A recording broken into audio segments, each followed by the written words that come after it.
আমি প্রশাসনের কাছে অনুরোধ করব, বিশেষ করে আমাদের নারায়ণগঞ্জ সিটি কর্পোরেশনের প্রশাসক মহোদয়, আমাদের জেলা পরিষদের প্রশাসক মহোদয়, আপনাদেরকে বিনীতভাবে অনুরোধ করছি এই TNT কলোনিটাকে পরিষ্কার করে দিয়ে এটাকে মাঠ তৈরি করে দেন। আমাদের ছেলেমেয়েরাই মাটি খেলবে, তাহলে এটা বিপুল সাড়া পাচ্ছে।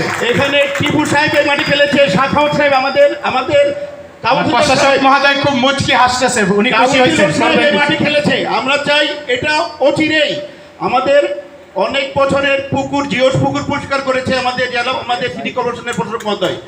ওইটা যদি সম্ভব হয়, অতি দ্রুত সম্ভব এই বিল্ডিংগুলো ভাঙতে হবে এবং এই জঙ্গল পরিষ্কার করে দিয়ে আমাদের ছেলেমেয়েদেরকে খেলার সুযোগ করে দিতে হবে। সবাইকে ধন্যবাদ। আল্লাহ একটা রোডে একটা পরিত্যক্ত ভবন আছে, আর উপর বাড়ির ভিতরে একটা পরিত্যক্ত চারতলা আছে। এই দুইটা যদি ভেঙে ফেলা হয়, অর্ধেক মাদক সেবন এবং বিক্রি কমে যাবে। পাশাপাশি TNT কলোনির TNT যেহেতু ডাক বিভাগ এবং TNT দূষণের জায়গা, এই বিষয়ে জেলা প্রশাসক মহোদয়ের আমি দৃষ্টি আকর্ষণ করি। আমরা মনে করি যারা বাসা ভাড়া দেয়, যাদের রুচি নির্ভর করে বাড়ি ভাড়ার উপরে, তারা একটা সপ্তাহ বাড়ি খালি রাখতে চাই না।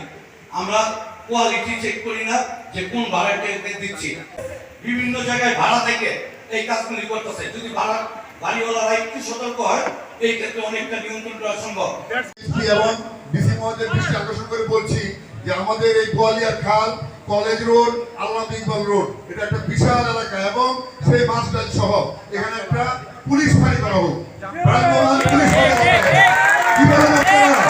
মাননীয় সিটি কর্পোরেশন মহোদয়ের দৃষ্টি আকর্ষণ করছি, ঘোষণা দিবেন যে ওই আমাদের যে খানপুর চাষড়া ইউনিয়ন কমিটির যে অফিসটা ছিল, এটা আপনি আমাদেরকে বরাদ্দ দিয়ে যাবেন।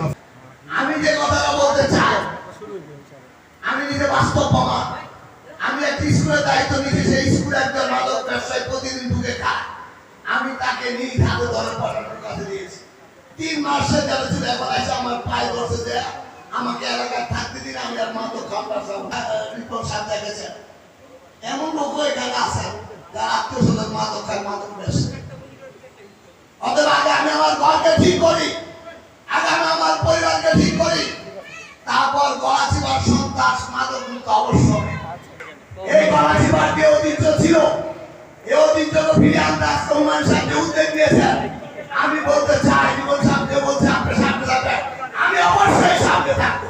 এই এলাকাটা আপনার, এই শহরটা আপনার, অথবা আপনার দায়িত্ব সবচেয়ে বেশি। এই গলাচিপাকে যদি আপনি সুন্দর মাদক মুক্ত, সন্ত্রাস মুক্ত করতে চান, আপনাদেরকে সবার আগে এগিয়ে আসতে হবে। অন্য কেউ আসলে আপনি এটা করা যাবে না। একদম স্পষ্ট ভাবে তাদের নাম ঠিকানা কিন্তু আমরা প্রকাশ করতে চাই না।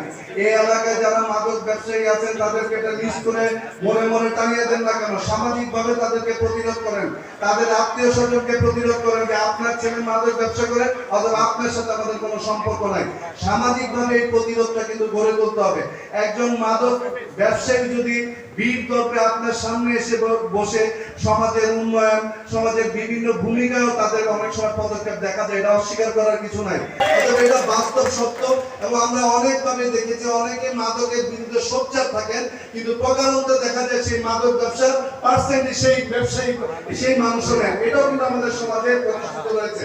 তবে আমরা মাননীয় যে এসপি মহোদয় আছেন, কারণ আমরা সবকিছু শেষ তার উপরে আমাদের সমস্ত কিছু দোষটা যে বর্তায়, যে ওনাদের শিথিলতার কারণে আমরা আসলে আমাদের যে কাঙ্ক্ষিত ফল এটা আমরা পাচ্ছি না। আমি রিপন ভাইয়ের উদ্দেশ্যে বলতে চাই, উদ্যোগ গ্রহণ করেছেন, অবশ্যই প্রশংসার দাবিদার। আমরা জাতীয়তাবাদী দলের একজন কর্মী হিসেবে আপনাকে আশ্বস্ত করতে চাই, এই ধরনের উদ্যোগে যখন যে কোনো সময় যদি আপনি প্রয়োজন মনে করবেন, জাতীয়তাবাদী দলের আমরা যারা নেতৃবৃন্দ আছি, তারা সমস্ত নেতা কর্মী গলাচিপাবাসীর পাশে থেকে এইগুলি উৎখাতের জন্য সক্ষম। যদি কোনো তৎপরকারী এরকম সমাজের গণ্যমান্য কোনো ব্যক্তি দেখা যায়, তাদেরকেও সামাজিক ভাবে বয়কট করতে হবে, সে যেই হোক।